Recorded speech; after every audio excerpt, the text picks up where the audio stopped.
Just recapping last year, our pledge drive had a goal last year to raise $250,000, and we ended up raising $260,000. It was very successful. Much of that growth beyond our goal was the addition of 10 new families and individuals to our membership. We went all out last year using consultants and hosting a dinner and training visiting stewards and visiting people one-on-one in their homes. So it was a very high level of effort last year. So this year we're doing a more low-key approach, but we're still expecting the same stellar results.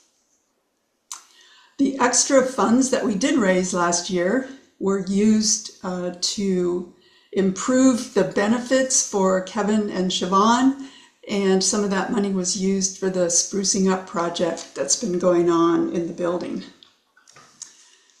So just to provide some information about where our money comes from, over 90% of all the money that funds UUCM comes from this 4-week pledge campaign that we're in the midst of now. We only do this once a year, and that raises the majority of our funds for covering the annual budget.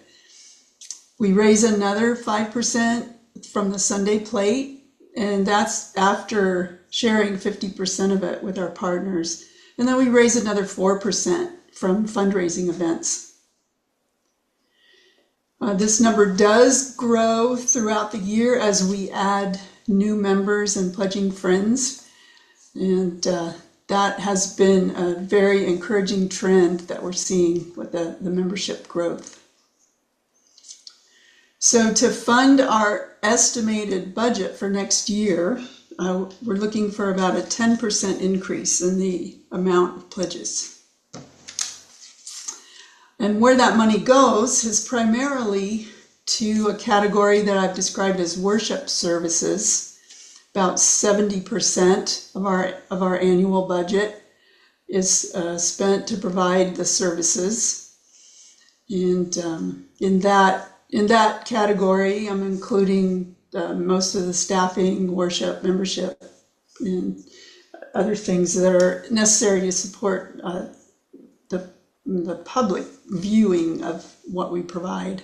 Our church home is another 16% of what we spend, and that's a pretty low number because, as Keith mentioned, we don't have a mortgage, so there's no debt to service on our building. So we're paying to cover the utilities and other administrative and governance expenses. And then 14% of our costs have allocated to programs, which would include family ministry and justice. I'm assuming that you didn't all have the pledge card that I handed out, because in the live sessions I've asked people to refer to their card. So I'm including just one chart from the brochure, and it's to show a distribution of our pledges by categories of dollars. So if you look at this chart, the low givers are on the bottom part of the chart, the high givers are on the top of the chart, and then as you go across the horizontal bars, it gives the count of how many people are in each of those categories. So the average pledge of our community is about $2,200 a year. That's about $183 a month. And 30% of our members contribute more than the average, and 70% contribute less than the average. So that's just telling me we have a wide range of economic classes in our community. So some people saw this stepping stone as a bit of a challenge. What do they have to do to move up to the next level? Somebody figured out for $1 more they could move up to another level. Okay, so just a reminder of our mission: with courageous love and a sense of wonder, we cultivate our spiritual, emotional, and intellectual strength to create a world more compassionate, sustainable, and just. Am I willing to stretch for that mission? I've been thinking of our contributions with the term of sharing more than giving. Giving sometimes can feel like I'm losing something. I've given something away that I no longer have. But if I think of it as sharing resources that I have, sharing discretionary funds that I have that are directed towards something that's very meaningful to me, it's really lifted my spirits of how I think of my pledge, that I'm sharing the resources I have. And sharing links us together more. It links us through our mission. And there is an element of sharing as a responsibility of our membership at UUCM. That has come up in some of the other Cottage meetings, that people feel like I'm giving because I have to. I'm sharing my resources because that's what I signed up for when I joined the community. So some people feel good about approaching this as a responsibility, not really optional. And sharing is also as a spiritual practice of living our values.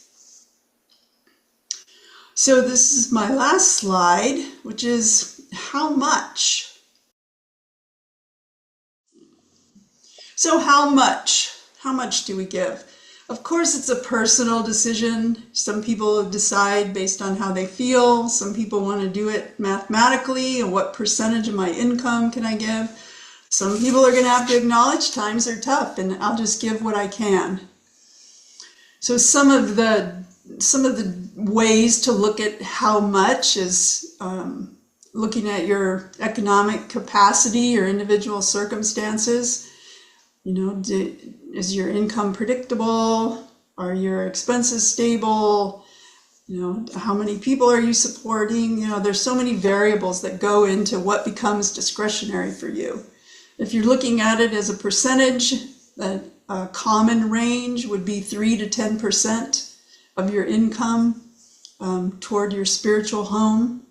And other people can look at retirement assets and use required minimum distributions from IRAs, or look at appreciated securities that can be donated at their face value, and then you avoid having to pay capital gains tax on that appreciation, and we would benefit from the current value of that security. So there's a lot of ways to look at giving and how you look at your fair share. And then some of us have the luxury of having extra discretionary income, and recognizing that much of our community can't afford to give what it costs us to keep UUCM vibrant, that we can give some extra and fully support our goals and services and programs and our sacred space. So that's the end of my slide.